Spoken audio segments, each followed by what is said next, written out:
réfléchir au programme scientifique de notre congrès, on s'est dit vraiment il fallait cette fois-ci commencer par entendre, par écouter d'abord et par entendre ce que disaient les personnes concernées avec ce leitmotiv « Rien à propos de nous sans nous ».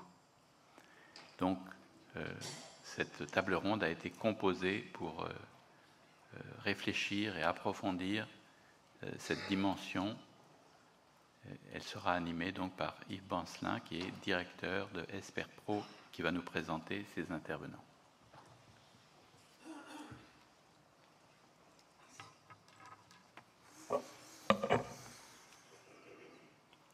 Bien, bonjour à toutes, bonjour à tous. On a beau se préparer, c'est toujours assez impressionnant de prendre la parole devant autant de monde. Merci pour cette introduction, magnifique. J'ai l'émotion qui m'est montée parce que des parcours comme celui-là, j'en ai rencontré des dizaines, des centaines peut-être, dans mon activité de médiation en santé pair. Et c'est dans une équipe de réhabilitation psychosociale que j'ai découvert tout ce que l'on pouvait mettre en place pour soutenir ces parcours, d'où que l'on parte, d'où que ces personnes puissent partir et les amener aussi loin que possible dans l'atteinte de leurs objectifs et de leurs rêves. Merci pour cette invitation. Merci à Santé Mentale France pour toute cette organisation. On est ravis de vous accueillir avec cette table ronde dans l'ouverture de ce congrès de réhabilitation psychosociale 2024. Rien à propos de nous sans nous. En préparation de ce congrès, on s'est dit « Waouh, on va parler de santé mentale, de psychiatrie dans un congrès de réhab. Il y a des dizaines de thèmes, de domaines, de disciplines à explorer. D'où est-ce que l'on peut partir ?» Et on s'est dit la chose suivante, personne ne devient fou sans raison. En effet, l'expérience nous a montré que dans les moments où quelqu'un présente des comportements vraiment étranges ou décalés, parfois vraiment marginaux, bien souvent, il s'agit en fait de l'expression d'une souffrance, d'une détresse, ou bien même d'un profond décalage avec un monde dans lequel il est parfois compliqué de trouver sa place. Un chiffre largement connu et documenté, que vous connaissez tous, on sait que 25% de la population sera concernée par une problématique de santé mentale au cours de son existence.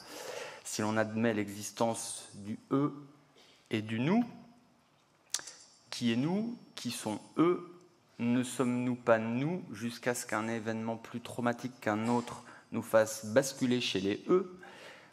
Et si la psychiatrie n'était plus un gros mot ?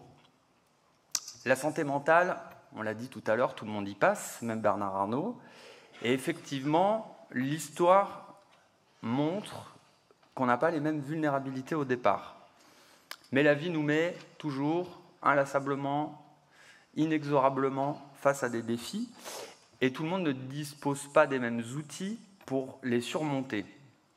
Et c'est ici que la différence va se faire entre ceux qui vont parvenir à éviter les crevasses, ceux qui vont se fouler la cheville, ceux qui vont se casser le pied, et puis ceux qui vont vraiment se rétamer et se faire très très mal. Heureusement, il existe des endroits où on peut parler de santé mentale. En France, le traitement des troubles sévères de la santé s'organise entre des unités d'hospitalisation et des unités ambulatoires, CMP, CATTP et plein d'autres. Pourtant, l'accompagnement dans la transition entre le lieu d'hospitalisation et la vie citoyenne reste relativement, voire largement insuffisant. Par ailleurs, les représentations sociales des troubles psychiques, vous savez, sont complexes. Si on ajoute à ça que seulement 10% des personnes qui ont un handicap psychique sont accompagnées vers un parcours professionnel, alors que l'on sait que la reconstruction d'une vision fonctionnelle de soi est déterminante dans le rétablissement, on se dit que les choses peuvent être améliorées. Ce que je veux dire, c'est que le sentiment d'utilité est absolument essentiel. Le travail au sens large est important. Et je pense qu'on doit le favoriser. C'est un peu comme si on disait à quelqu'un « ça y est, t'es rétabli, Mais malheureusement, Arthur, tu fais plus partie du jeu, donc tu pourras jamais vraiment t'en rendre compte. Enfin, on sait que partager le récit de l'expérience rare et un peu moins rare des personnes qui se sont rétablies permet de construire des nouveaux repères, de trouver de l'espoir et de réviser ses objectifs à la hausse. Je parle évidemment de la pérédance. Donc, à l'heure où le Graal pour les chercheurs serait de parvenir à associer les biomarqueurs, sanguins, imagerie cérébrale, données génomiques aux signes cliniques pour gagner en finesse d'analyse et de diagnostic, de très nombreux défis restent à relever en termes d'accompagnement psychosociaux, d'inclusion sociale, dans le soutien aux aidants, aux proches aidants, aux familles, en renforçant la participation, les droits et la place des usagers. Et pour en parler, j'ai la chance de vous présenter, d'accueillir Marie-Jeanne Richard, dans l'ordre, Caroline Matt, Pierrick Leleuf et Stéphanie Woulet. Je vous demande de les applaudir, s'il vous plaît.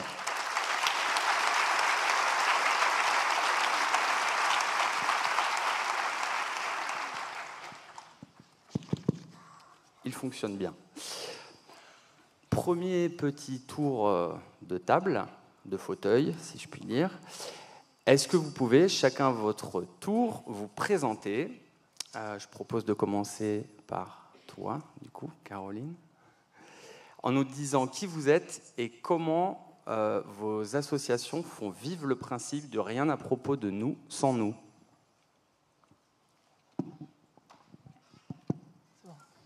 Bonjour à tous. Merci beaucoup Yves pour cette très belle introduction. Alors, je m'appelle Caroline Matt, je suis cofondatrice et directrice de la Maison Perchée. La Maison Perchée, c'est une association qui a été créée il y a 4 ans, en 2020, pendant le confinement, mais dont l'idée vient de bien avant. Et cette association, elle a 3 grandes missions. La première, c'est d'accompagner les jeunes adultes entre 18 et 40 ans qui vivent avec un trouble psychique à travers la pérédance, de manière non médicalisée et basée sur les piliers du rétablissement. La deuxième, c'est de déstigmatiser les troubles psychiques dans la sphère publique à travers des événements, des prises de parole dans les médias, des sensibilisations en entreprise, de la création de contenu. Et enfin, de contribuer à l'innovation en psychiatrie, comme à notre niveau, voilà, avec les institutions publiques, les institutions médico-sociales. Pour moi, le thème est assez parlant, j'en reparlerai tout à l'heure, mais la genèse même de la Maison Perchée est vraiment très, très en lien avec Rien à propos de nous sans nous. On est 4 cofondateurs, mais 3 autres cofondateurs, Maxime, Lucille et Victoria, vivent avec un trouble psychique. Moi non. Et nos parcours de vie nous ont amenés à se rencontrer à un moment donné. Les étoiles se sont un petit peu alignées, c'était assez magique, et à monter la Maison Perchée. Et voilà, c'est un projet qui n'est plus un projet, qui est très ancré, mais qui naît d'observation et de vécu personnel de chacun d'entre nous. Voilà. Merci. Et qui au quotidien intègre cet adage dans tout son fonctionnement. Pierrick, tu veux prendre la suite ? Oui, bonjour à tous. Moi, c'est Pierrick Leleuf. Je suis salarié dans un groupe d'entraide mutuelle en Bretagne. Et je suis depuis quelques années maintenant le délégué général du CNIGEM, qui est le collectif national intergroupe d'entraide mutuelle, dont la mission première est d'accompagner, de former, de développer, de renforcer les groupes d'entraide mutuelle en France. Voilà, et donc on en parlera un petit peu tout à l'heure. Je voulais juste faire un petit point quand même sur mon intervention. Donc voilà, je tenais quand même à remercier et à féliciter François qui devrait être à ma place aujourd'hui et qui est dans la salle. Donc je le remercie des efforts et du courage qu'il a eu de venir jusqu'ici, puisque François est président dans un groupe d'entraide mutuelle à Fontenay-aux-Roses, sur Paris. Et donc, il est aussi le trésorier du CNIGEM, puisque le CNIGEM a majoritairement des personnes concernées au sein de ce collectif. C'est dans nos statuts, donc c'est important pour nous. Et donc, voilà. Donc, aujourd'hui, voilà, c'est un peu, comme tu le disais tout à l'heure, un peu compliqué de voir autant de monde, autant de public. Donc voilà, au pied levé, voilà, je le remplace. Donc c'est assez parlant aussi de ce qui se passe dans les groupes d'entraide mutuelle, parce qu'effectivement, il y a un mot fort dans les groupes d'entraide mutuelle, c'est l'adaptabilité. Il faut s'adapter vraiment aux personnes et non pas l'inverse. Et c'est ça aussi qui fait la force des groupes d'entraide mutuelle et on va dire de la place du collectif. Donc ça, c'est vraiment on va dire un exemple très parlant voilà, il y a des formats où on peut parler aussi des personnes concernées, mais bien souvent les formats sont compliqués. Et aujourd'hui, dans le changement, aujourd'hui dans le parcours de rétablissement, c'est un point important de se dire comment on fait de la place et comment on change nos pratiques pour que réellement il y ait le plus de personnes possibles concernées sur l'estrade. Voilà. Y compris dans les gouvernances et les lieux où se prennent les décisions. C'est ça. Merci Pierrick. Stéphanie ?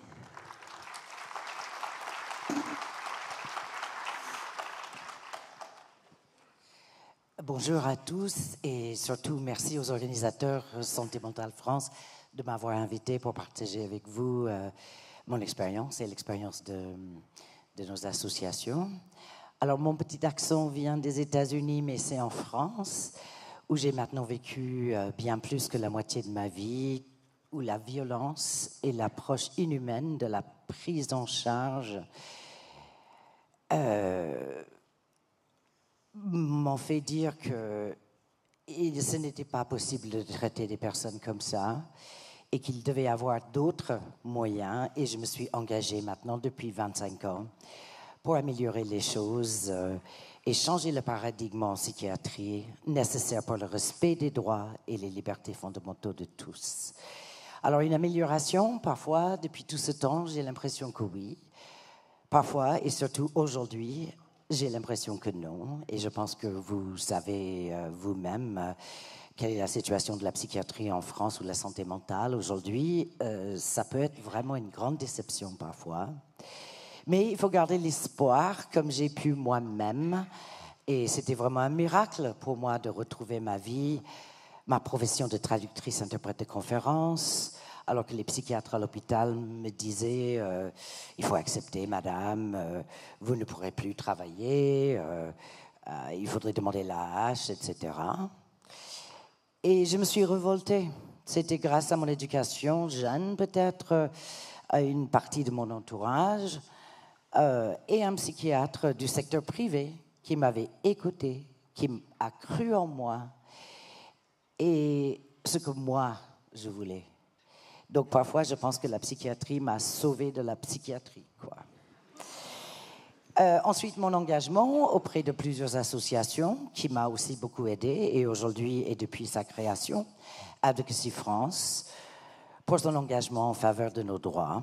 Advocacy France a été fondée en 1996, donc il y a bientôt 30 ans. Association 1901 d'usagers agréés pour représenter les usagers dans le système de santé et composée de usagers, ex-usagers, survivants de la santé mentale, psychiatrie, les secteurs médico-social et social. On n'est pas là en train de mettre forcément des étiquettes sur les personnes qui viennent vers nous avec leur expérience vécue. Je pense que c'est très important. Et aujourd'hui, association hybride, Advocacy France, mais aujourd'hui dirigée principalement par des personnes ayant cette expérience vécue. Si vous ne savez pas, advocacy en anglais veut dire porte-parole. C'est une pratique de médiation sociale qui introduit un tiers, amplifiant la demande de la personne, mais sans parler à sa place. Et bien avant les créations des GEM par l'État, à partir de 2001 déjà, Advocacy France avait créé des espaces conviviaux citoyens, ECC on les appelle, en Normandie, avec Advocacy Normandie et Advocacy Paris-Île-de-France. Ensuite, l'État a longuement consulté les dirigeants à l'époque d'Advocacy France pour lancer les GEM dans la loi de 2005. Aujourd'hui, notre réseau comporte 10 espaces conviviaux citoyens dans 5 régions de France. Nous avons des activités d'échange, nombreuses représentations auprès des instances locales, régionales, nationales, européennes et internationales. Nous organisons des formations, nous participons à la recherche et au niveau européen, nous avons plusieurs liens avec INUSP, qui est le réseau européen des usagers, ex-usagers et survivants de la psychiatrie, dont j'ai l'honneur d'être administratrice, Santé mentale Europe, un ONG hybride à Bruxelles, et puis plus récemment, le Forum européen des personnes handicapées, où il y a quelques semaines, j'ai eu l'honneur d'être élue au conseil d'administration, représentant les personnes en situation de handicap psychosocial, comme on dit aujourd'hui.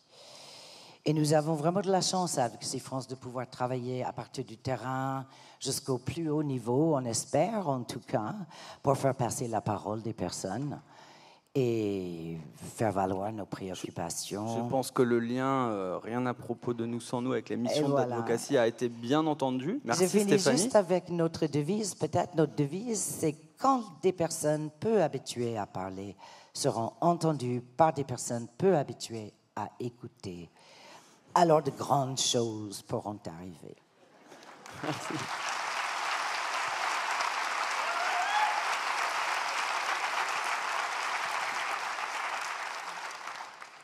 Marie-Jeanne, je te laisse te présenter à ton tour.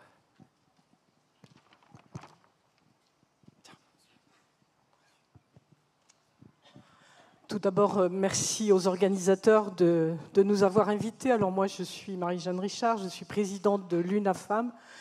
L'UNAFAM, j'espère, vu les personnes qui sont ici, que vous nous connaissez tous. Donc je vais être très rapide sur ce que l'on fait. Je crois qu'il faut rappeler que l'UNAFAM, c'est 60 ans de pair et danse bénévole, de pair et danse avec des personnes formées. Donc nos maîtres mots, c'est évidemment l'entraide, la formation, la défense des droits, les droits communs et les droits spécifiques, et puis le soutien à l'innovation. Et c'est aussi parce que nous soutenons la réhabilitation que je suis ici. Alors je vais être très rapide sur le rien à propos de nous sans nous. À l'interne, comment est-ce qu'on fait vivre ça? Eh bien d'abord, l'importance de développer la conscience du nous, parce que les familles sont très seules. Et donc, un de nos adages, de notre communication, c'est de faire comprendre qu'elles ne sont pas seules. Développer cette conscience du nous par l'entraide, par le soutien. Faire vivre le vivre ensemble, on parle beaucoup du vivre ensemble, mais c'est extrêmement important parce que c'est dans le vivre ensemble qu'on peut porter des plaidoyers.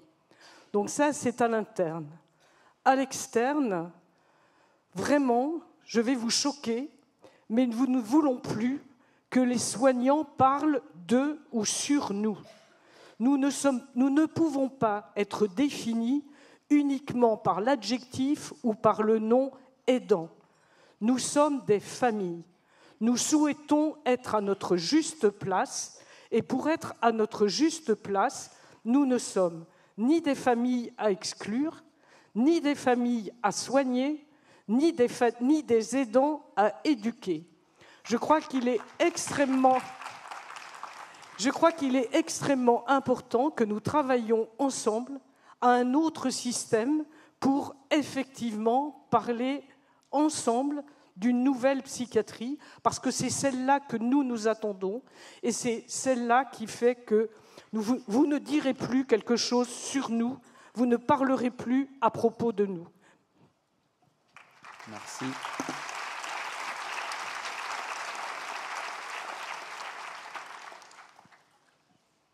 Pour la suite, je vais m'adresser à Caroline en premier lieu. En tant que cofondatrice de la Maison Perchée, est-ce que tu peux nous dire quelle est votre perspective en termes d'inclusion et comment ce terme prend vie dans l'organisation du lieu?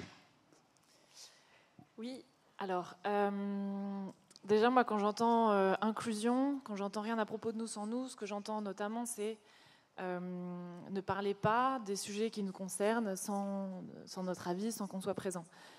Ça implique, en fait, si on entend ça, qu'il y a, comme tu le disais un petit peu dans ton introduction, un nous et un vous, déjà. Et en fait, ça, pour moi, c'est problématique, parce que c'est forcer, en fait, une communauté, sous prétexte que c'est une minorité, à devoir s'intégrer dans un système qu'elle n'a pas construit, à devoir s'adapter à des normes, à des règles, à des contraintes qu'elle n'a pas décidées à la base. Et en fait, en plus d'avoir eu la souffrance d'être exclu, on a en plus la souffrance de devoir faire de la contorsion pour, une fois qu'on est dans ce système, pour devoir se plier, en fait, et ça renforce encore plus le sentiment de non-appartenance, la sensation de ne pas être assez, de ne pas réussir à faire certaines choses qui sont imposées par un système, à être dans cette forme de conformité. Et en face, dans ce nous et ce vous, il y a aussi du coup une relation duelle avec les personnes qui sont non concernées, qui s'applique plus ou moins consciemment à mettre une distance entre personnes malades, personnes non malades. Je vois à la Maison Perchée, dans les médias, je suis souvent, on m'assigne souvent le rôle de l'aidant, justement, c'est-à-dire de la personne qui fait ça, qui est montée ce projet ou qui est au quotidien par altruisme et par compassion. Mais pour moi, c'est vraiment sous-estimer la responsabilité qu'on a chacun à faire société. Et aujourd'hui, je voulais vraiment parler de ce que ça veut dire pour moi faire société et comment à la Maison Perchée, en fait, on s'y emploie.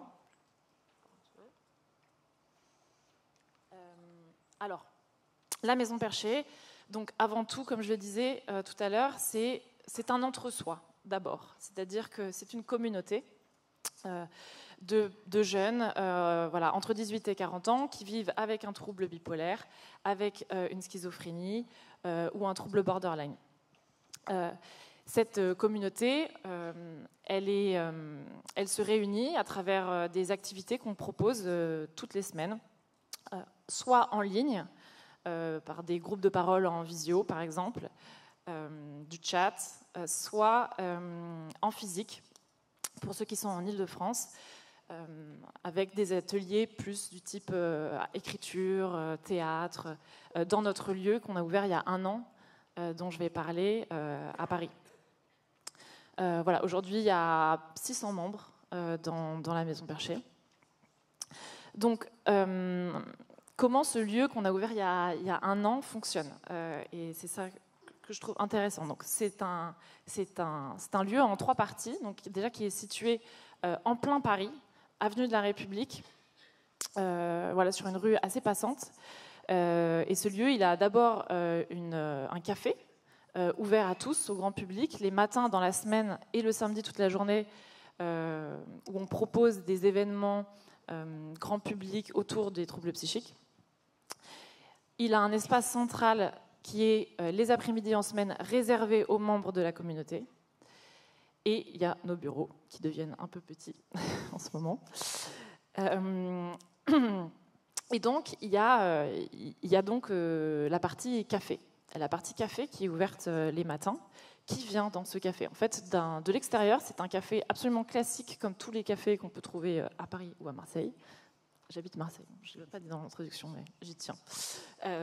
Et donc, qui on peut trouver dans ce café? Des passants, des voisins, des jeunes avec un trouble psy, sans trouble psy, qui viennent prendre un café, des proches qui viennent pour demander des informations ou parler à d'autres personnes, du personnel soignant curieux et des voisins qui viennent tout simplement boire un très bon café.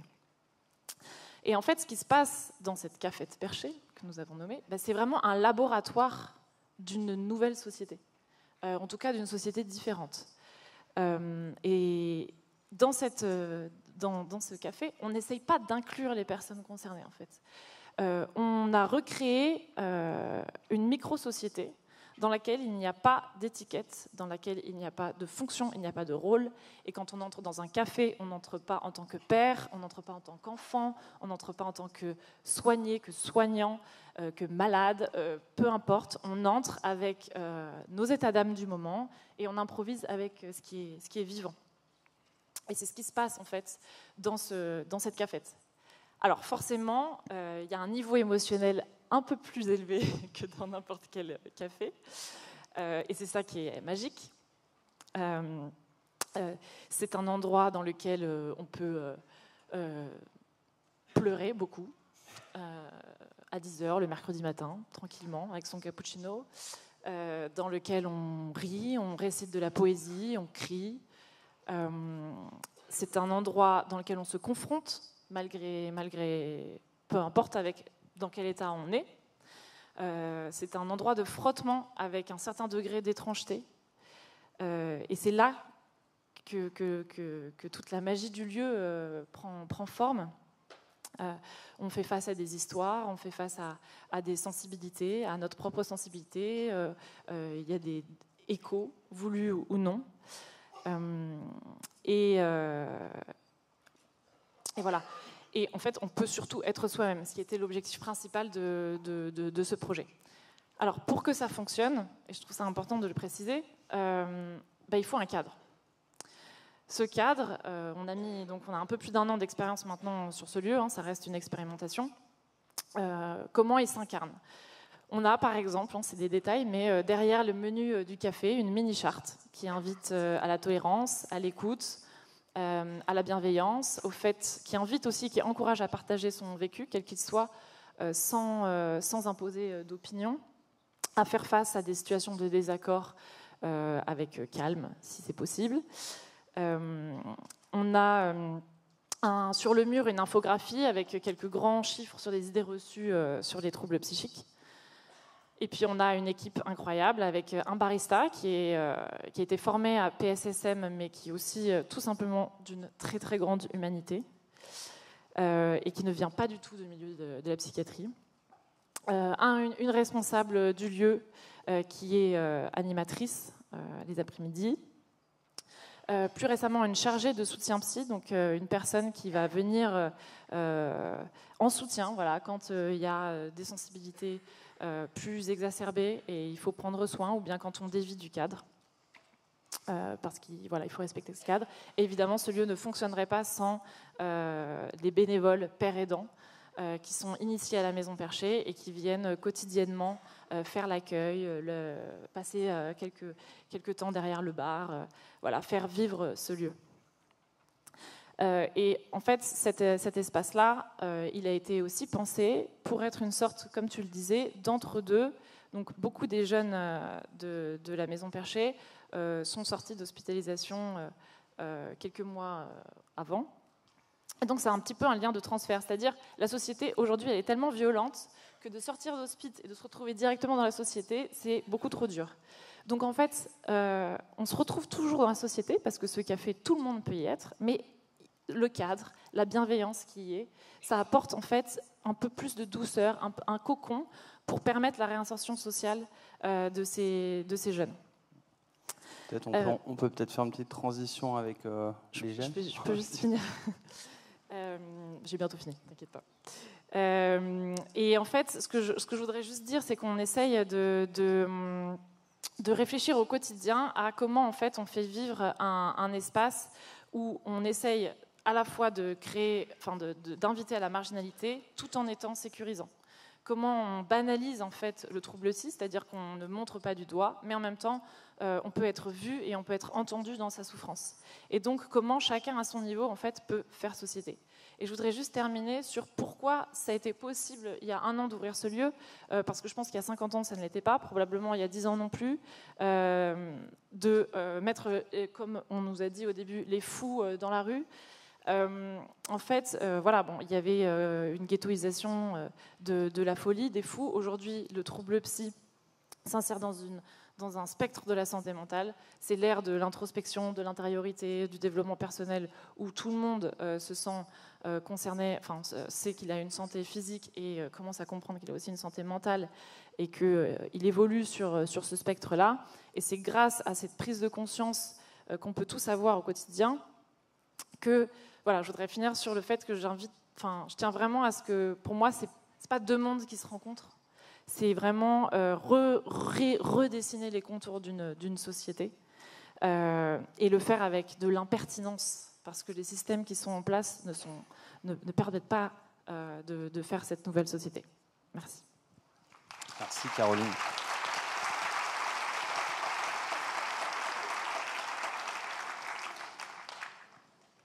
Alors Pierrick, tu as passé une bonne partie de ces dernières années à t'investir dans le fonctionnement des GEM et tu l'as évoqué rapidement tout à l'heure, le développement du CNIGEM.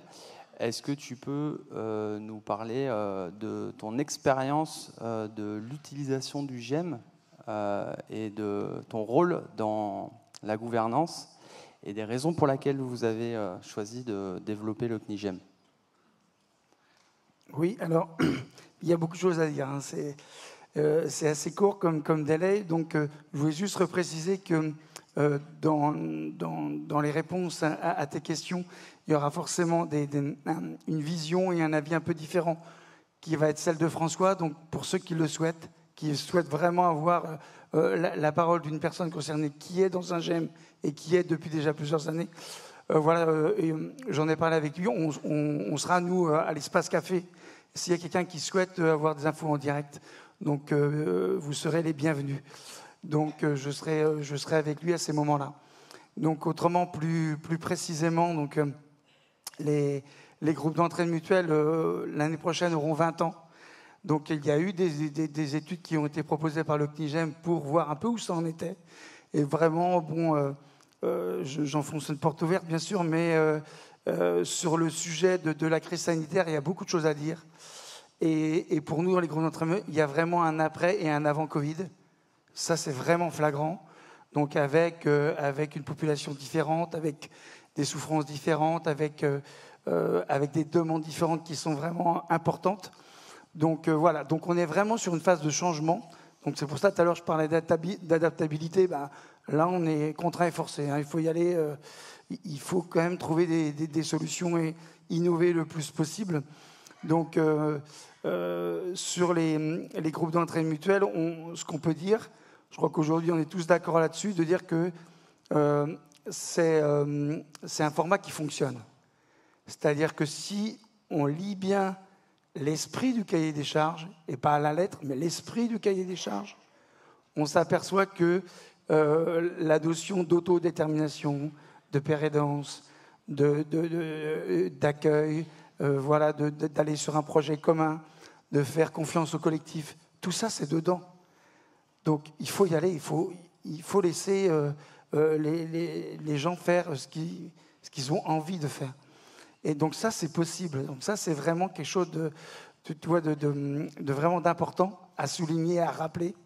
Donc aujourd'hui, on est presque à 800 GEM en France. Donc c'est plutôt un très beau succès, puisqu'on voit que chaque année, il y en a des nouveaux, que je pense que les ARS, la CNSA, etc., ont bien compris, et la DGCS aussi a bien compris l'importance d'avoir ce genre de structure sur les territoires.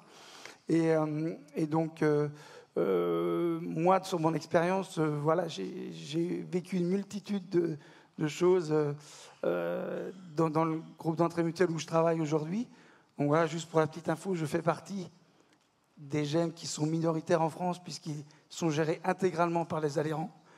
Voilà, donc le conseil d'administration, la gouvernance, ce ne sont que les personnes concernées. Il n'y a pas d'éducateurs, pas de soignants, il n'y a pas tout ça. Donc, et ils sont sur un format que l'on voit de plus en plus dans les groupes d'entraide mutuelle, qui est une gouvernance collégiale. Donc voilà, avec quelque chose de beaucoup plus horizontal, donc, où on parle à chaque conseil d'administration d'un petit peu de trésorerie, un petit peu du conseil d'administratif, etc. Et on voit quand même que quand on respecte la temporalité des personnes concernées, quand on respecte la temporalité de ce que demande un groupe d'entraide mutuelle, on voit que ça fonctionne. Clairement, ça fonctionne. Il n'y a pas de souci.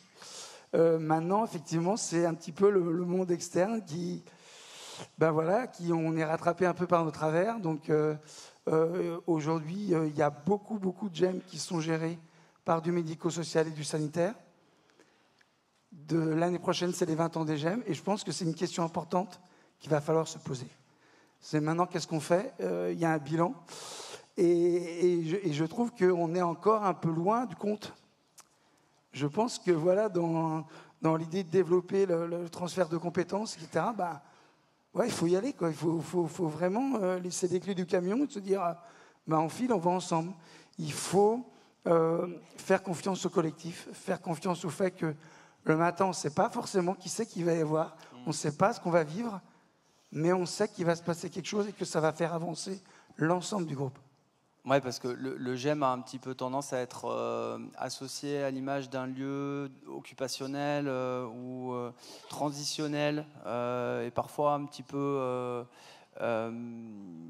adapté, alors qu'en réalité, c'est un lieu d'investissement, de redécouverte de la place qu'on peut avoir dans un groupe, des dynamiques sociales, de la façon dont on pilote un fonctionnement, un dispositif, avec la gouvernance, le rôle de chacun au conseil d'administration.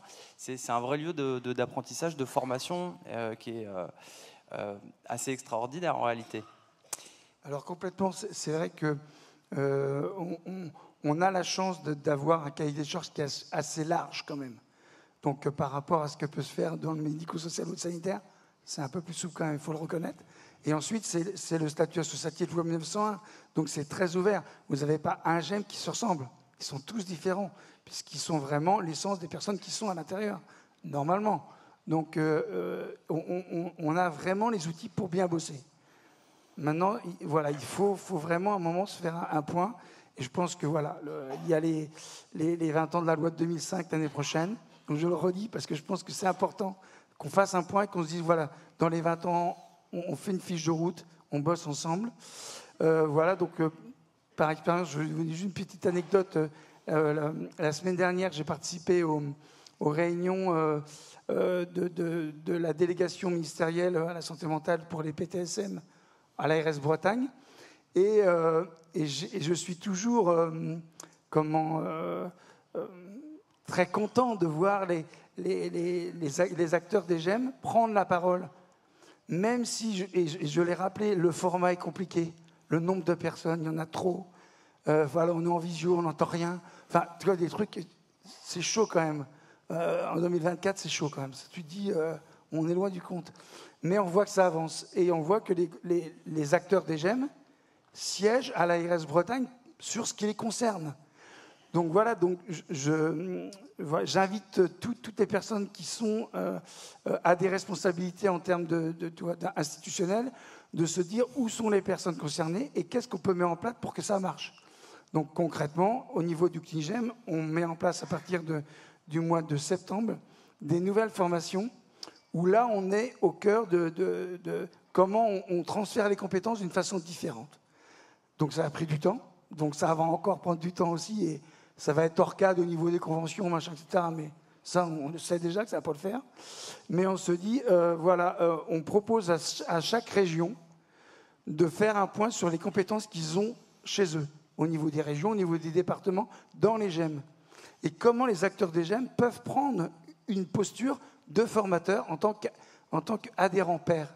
C'est quoi mon vécu, qu'est-ce qui fonctionne, qu'est-ce qui fonctionne moins bien, et de se dire, on est en soutien, on a la visio, on a des choses qui fonctionnent, mais on se dit, on vient nous 2 fois. L'idée, c'est quand même qu'il y a un moment, il y a de l'autonomie, qu'il y a un moment où vous fabriquez quelque chose.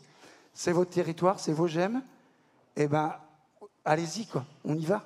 Et la partie technique, on s'en occupe. S'il y a le moins de soucis, on est là en retrait, on file un coup de main. Comme aujourd'hui, c'est un bel exemple. Mais les clés du camion, vous les avez. Et ça ne se fait pas du jour au lendemain. Mais on est vraiment sur cette dimension-là. C'est sur 4 ans. Et on verra ce qui va se passer. Mais vraiment, j'y amène beaucoup d'espoir dans l'empowerment, dans ce que ça va apporter, de ce qu'on va inventer. Et je pense aussi qu'on est tous le père aidant de quelqu'un d'autre. On a besoin de père aidant des salariés, que ce soit aussi les gestionnaires, les parrains de GEM, etc. Il y a un moment, c'est important qu'on se retrouve tous autour de la table et qu'on se dise, bah voilà un peu où on en est. Et à la fin, on fasse comme aujourd'hui une plénière où on est tous autour de la table, on entend tous la même chose et on discute ensemble d'une façon horizontale. Et je crois que c'est vraiment quelque chose qui doit être au cœur de notre métier au niveau des groupes d'entraide mutuelle. Voilà, donc je vous invite à regarder sur votre territoire, est-ce que vous avez une zone blanche où il n'y a pas de GEM encore? S'il n'y a pas de GEM, ce n'est pas normal, c'est ce qu'il faut se dire. Et puis il faut y aller, il faut dire, est-ce qu'il y a un collectif qui existe, qui n'est pas GEM et qui existe sur le territoire? C'est aussi l'exemple de la Maison Perchée aussi. Hein, je veux dire, il y a un moment, il y a un collectif qui s'est créé, puis après on avance, quoi. On n'a pas créé, enfin je veux dire, on n'a pas fait l'inverse. On n'a pas créé un GEM, puis après on dit qu'est-ce qu'on met dedans. Non, on bosse à l'envers là. Donc voilà, c'est ce qu'il faut vraiment essayer de mettre en avant, parce que sur le territoire, il y a déjà des choses qui existent et qui sont super chouettes. Donc il ne faut pas réinventer l'eau tiède. Il y a déjà des choses chouettes qui existent. Donc ça, c'est ce que je voulais aussi préciser, et de se dire que il faut être ouvert, il faut prendre le temps d'écouter, il faut expliquer. Et pour reprendre le cas de l'ARS Bretagne la semaine dernière, après, quand on a fait un débriefing avec les adhérents de GEM, ils ont mieux compris les positions. Ils ont mieux compris pourquoi se compliquer. Voilà, bon, juste un petit point quand même qui, moi, me semble très important au niveau des groupes d'entraide mutuelle. Donc, on voit aujourd'hui qu'il y a un virage qui est dans le médico-social et le sanitaire qui n'est pas bon. Donc, ce virage, il ne faut pas le prendre. Les groupes d'entraide mutuelle fonctionnent, ils ont une autonomie, ils ont la possibilité de faire des choses, mais si on cadre trop, on va casser cet outil-là. On va casser ce dynamisme, cet enthousiasme, cette liberté. Et aujourd'hui, on voit certaines ARS qui demandent des retours, des fiches spécifiques, etc., qu'on n'avait pas avant. Et on dit pourquoi aujourd'hui on a ça? Pas de concertation avec les personnes concernées, pas de concertation avec les PTSM, etc. Donc ça, c'est pas... Voilà, ça ne va pas dans le bon sens. Donc aujourd'hui, je mets les warnings là-dessus, de se dire que si on prend ce virage-là, je pense que dans 5 ans, il n'y a plus les GEM qu'on existe aujourd'hui. Ça ne fonctionnera plus. Voilà. Merci Pierrick de nous alerter sur cette dérive.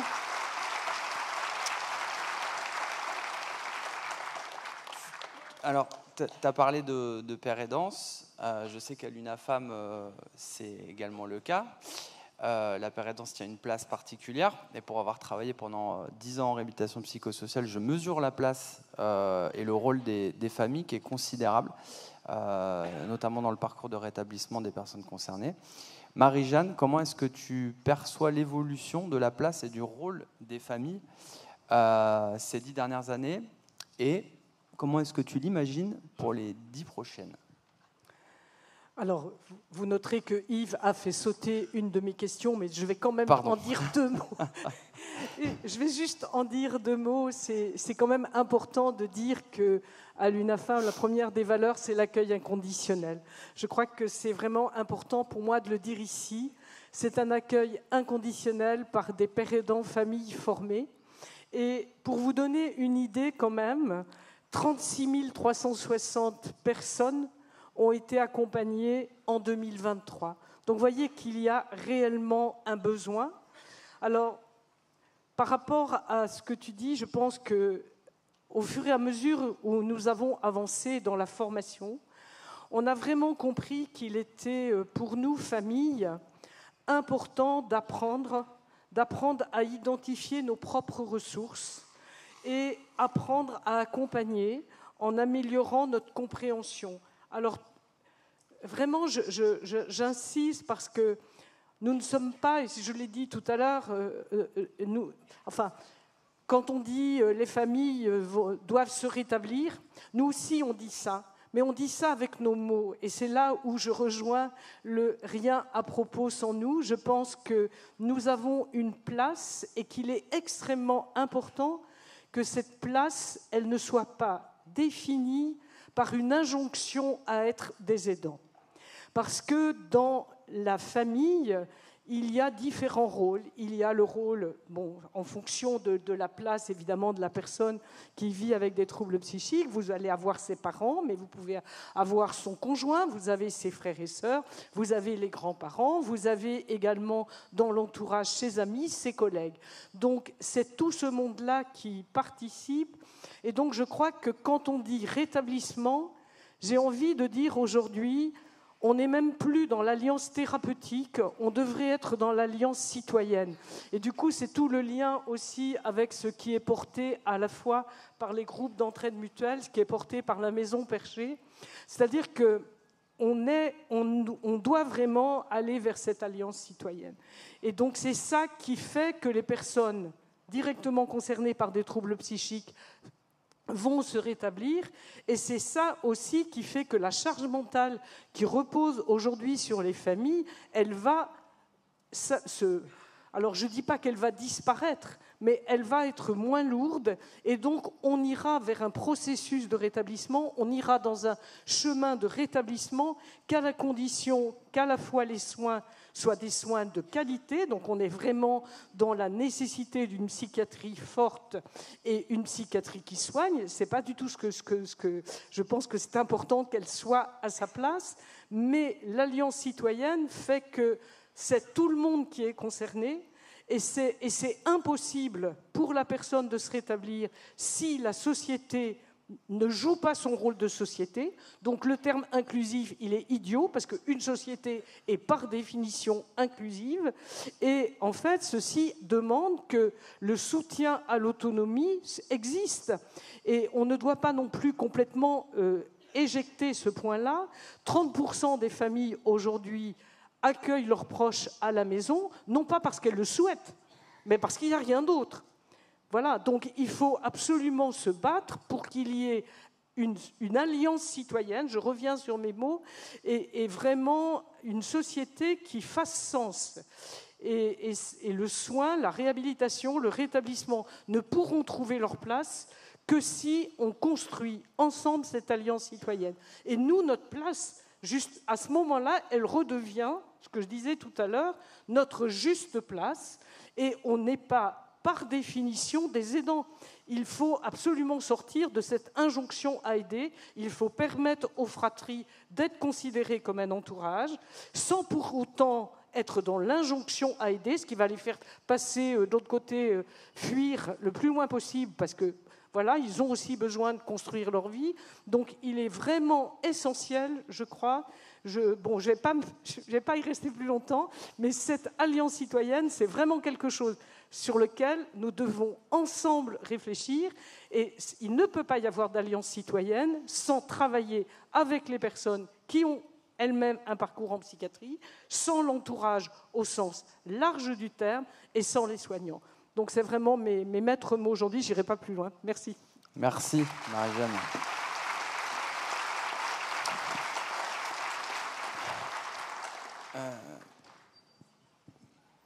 Depuis le début de cette table ronde, on a utilisé le terme rétablissement, le terme de savoir expérientiel, mais il en existe d'autres, pouvoir d'agir, expert d'expérience. Ces termes sont parfois un peu galvaudés.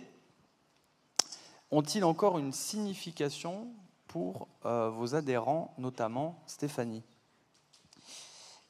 Oui, c'est une question, c'est une vraie question. Nos adhérents estiment qu'il faut rencontrer les gens pour ce qu'ils sont.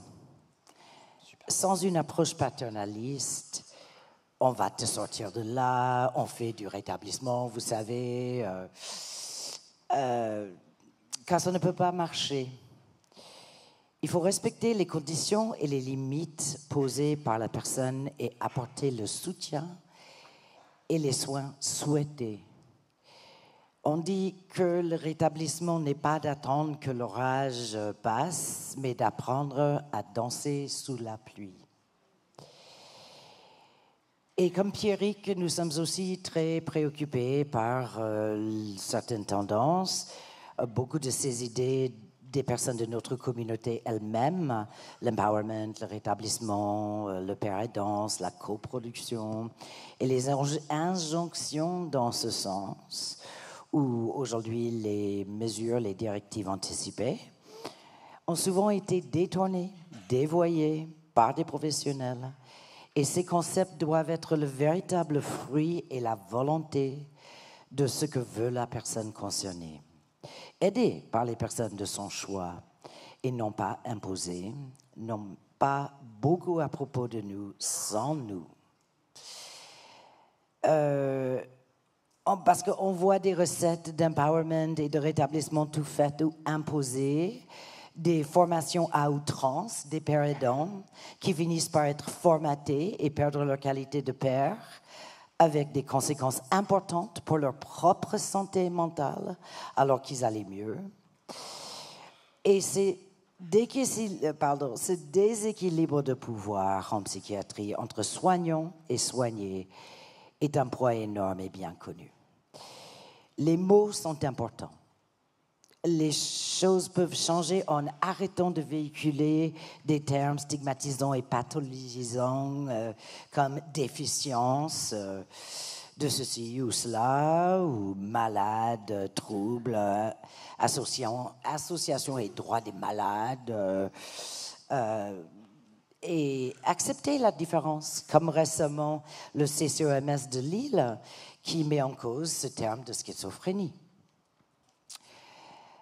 Et ce que je dis n'est pas anti-psychiatrie, vous savez, qui est le thème du panel suivant, avec le rétab washing. Donc, je pense qu'on va aborder cette question tout à l'heure aussi.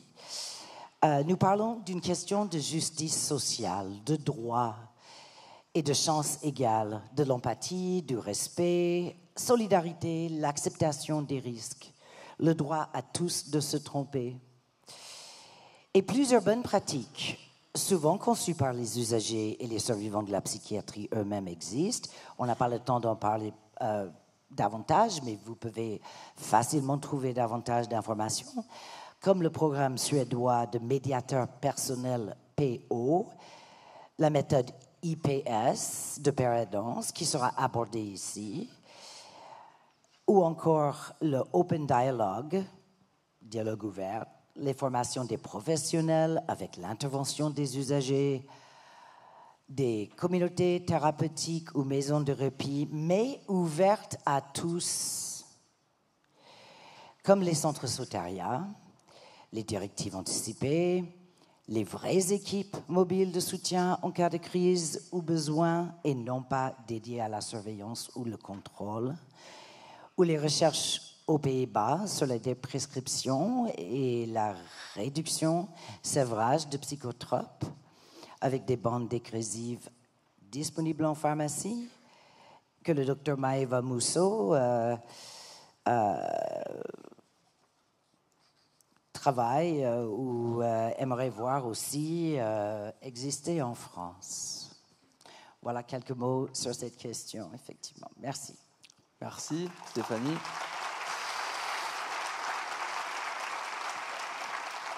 Il est presque moins 25, donc on a encore 10 minutes. Est-ce qu'un échange avec la salle est possible ? Non ? Deux ? Yves ? Oui, c'est possible. Oui. Je suis là. Là, tu as à gauche. Oui. Ah. Test. Donc plus tard, partie 2. Si, yes. C'est bon ? On peut y aller ? Allez. Alors, dernière question avant de passer à l'échange avec la salle, c'est pour voir combien de temps il nous restait. Est-ce que, juste en 1 minute, chacun à votre tour, vous pouvez nous dire le message que vous souhaiteriez que la salle retienne de cette table ronde, s'il vous plaît, avant qu'on laisse la place aux questions. Je te laisse.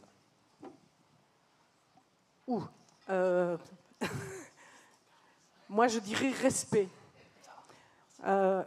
le respect de chacun, le respect des personnes et le respect de la place de chacun.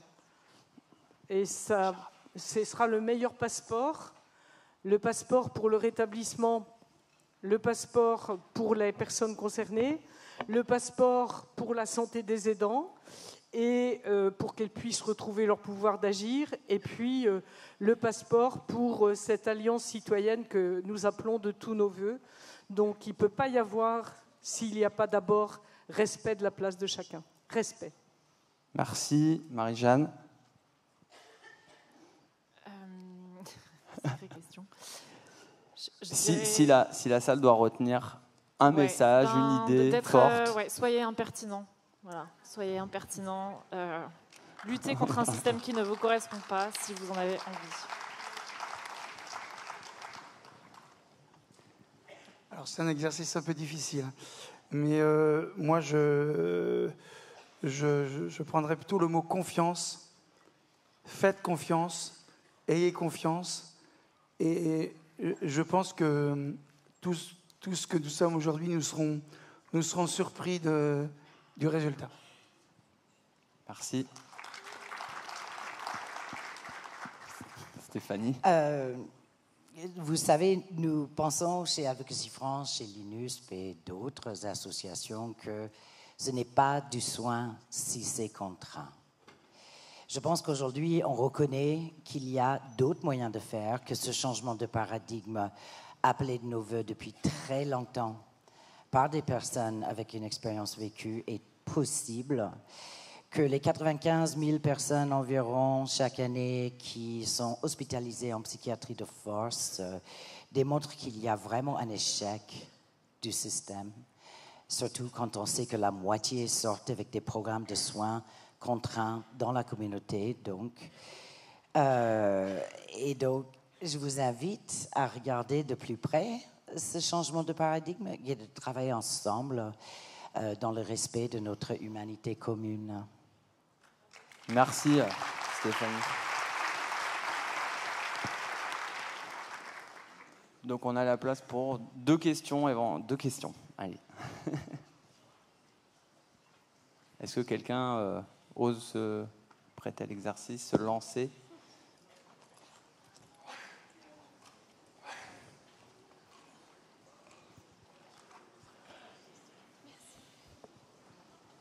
Bonjour. En premier lieu, je tenais à vous remercier pour votre table ronde, vos différentes interventions. Je me présente, je m'appelle Madeleine, je suis en première année de master de psychologie différentielle, donc j'étudie en particulier les différences interindividuelles et intra-individuelles.